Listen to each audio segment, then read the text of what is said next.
मुअज़्ज़ज़ नाज़रीन, अस्सलामु अलैकुम वरहमतुल्लाहि वबरकातुहू। इसमें कोई शक नहीं कि औलाद अल्लाह सुब्हानहू व तआला की सबसे बड़ी नेमत है।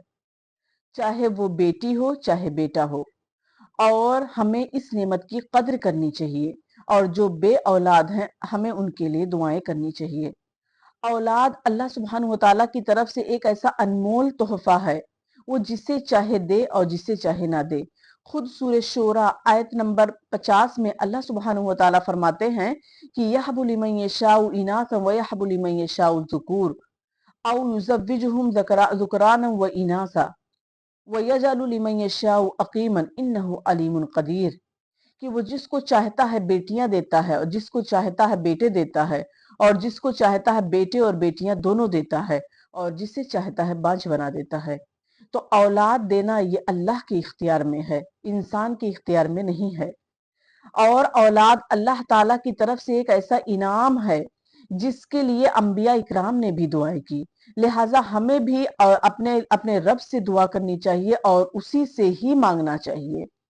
हजरत इब्राहीम अलैहिस्सलाम की दुआ को सूरह साफ़ात आयत नंबर 100 में कुछ इस तरीके से बयान किया गया है कि रब्बी हबली मिनस सालिहीन, कि ऐ अल्लाह मुझे पाकीज़ा औलाद, नेक औलाद अता फरमा।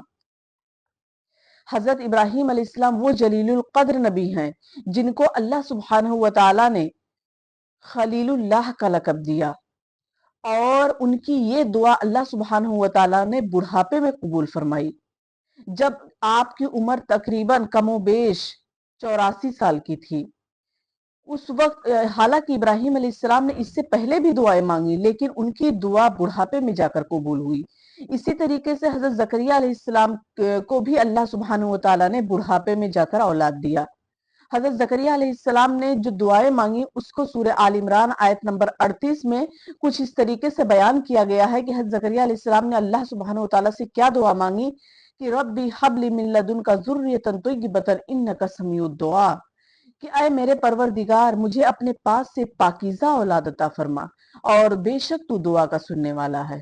इसी तरीके से सूरह अंबिया आयत नंबर 89 में हजरत जकरिया अलैहिस्सलाम का औलाद के ताल्लुक से एक और दुआ जिक्र है, और वो दुआ ये है रब्बी ला तज़रनी फर्दन व अंत खैरुल वारिसीन, कि ऐ मेरे रब मुझे तन्हा ना छोड़, तू सबसे बेहतर वारिस है। तो ये अंबिया इकराम की दुआएं हैं। अंबिया इकराम ने अल्लाह के हुजूर औलाद के लिए जो दुआ मांगी, तो सिर्फ ये नहीं कहा कि अल्लाह मुझे औलाद अता कर दे, बल्कि उन्होंने कहा कि ऐ अल्लाह मुझे नेक और स्वालिह औलाद दे। यानी हमें भी नेक और स्वालिह औलाद की ही दुआ मांगनी चाहिए।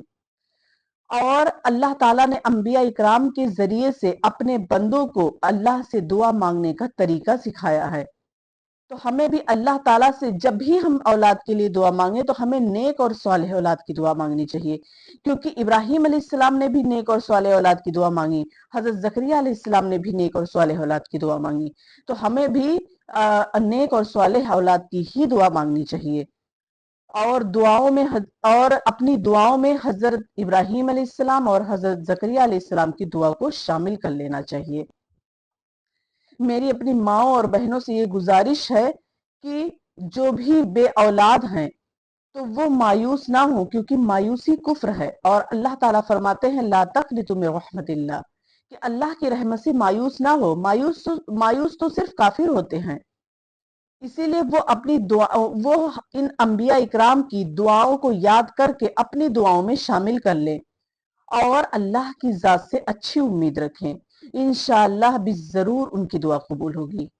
आखिर में अल्लाह ताला से दुआ है कि वो हर बे औलाद को साहिब औलाद बना दे, और उन्हें नेक और स्वालिह औलाद से नवाजे, और जो दुनिया और आखिरत दोनों में उनके लिए भलाई का सबब बने।